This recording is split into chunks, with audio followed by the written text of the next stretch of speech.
भाइयों और बहनों, आप इसको पहचान नहीं पाएंगे तो इस देश को बहुत खतरे में डाल देंगे। कितनों ने इस देश के लिए अपना खून बहाया है, कितनों ने इस देश की धरती, इस देश की आजादी के लिए अपना खून बहाया है। ये अफसर हैं यहाँ तैनात खड़े हैं, इसी तरह से इनके भाई सरहद पे खड़े होते हैं हमारे लिए, आज भी अपना खून बहा रहे हैं। क्या इसके लिए? क्या अडानी जी के लिए? कि अपने देश के किसान के लिए, अपने देश के गरीब के लिए, अपने देश के छोटे व्यापारियों के लिए, महिलाओं के लिए, अपने बच्चों के भविष्य के लिए हम सब अपनी जान देने के लिए तैयार हैं। मेरे परिवार ने मुझे एक चीज सिखाई है कि ये देश दिल से बोलता है और दिल से सुनता है। ये देश सच्चाई को पहचानता है और मैं जानती हूं कि आज वो दिन है जब से सारा कुछ बदलने लगेगा।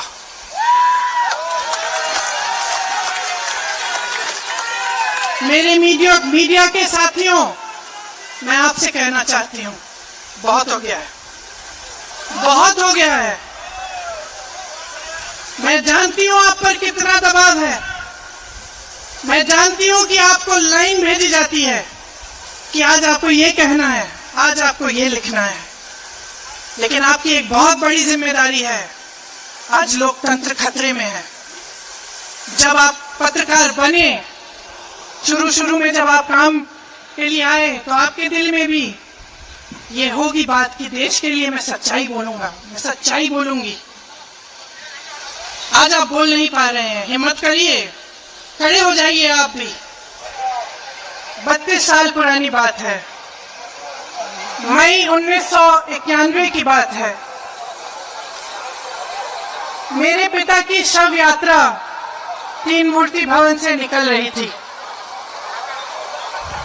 अपनी मां के साथ और अपने भाई के साथ हम एक गाड़ी में बैठे थे। सामने भारतीय सेना की एक ट्रक थी, फूलों से लदी हुई थी। उसके ऊपर मेरे पिताजी का शव था। थोड़ी देर काफिला चला, 5-10 मिनट चला, फिर राहुल कहने लगे मैं उतरना चाहता हूं। तो मां ने मना किया।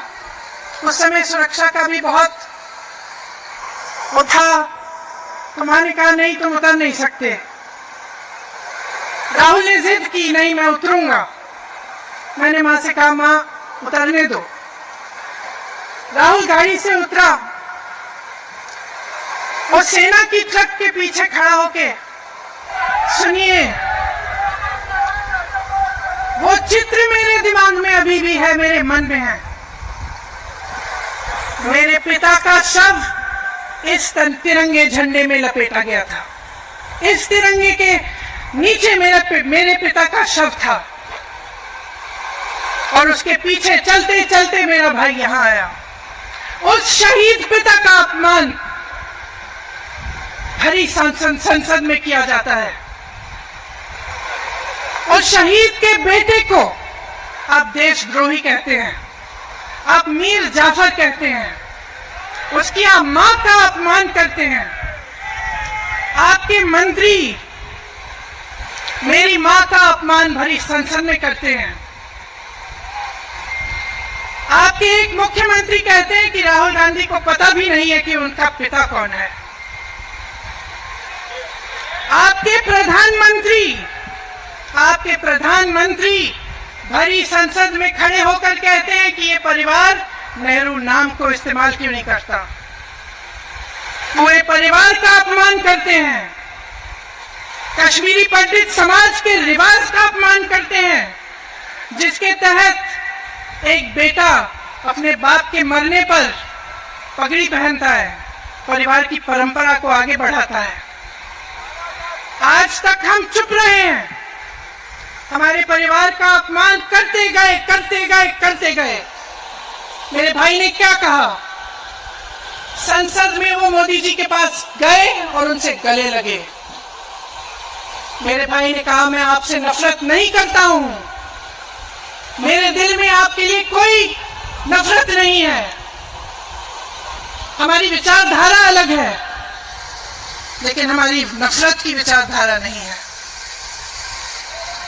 तो मैं पूछना चाहती हूं, एक आदमी का कितना अपमान करोगे, कितना अपमान करोगे? क्या यही है इस देश की परंपरा?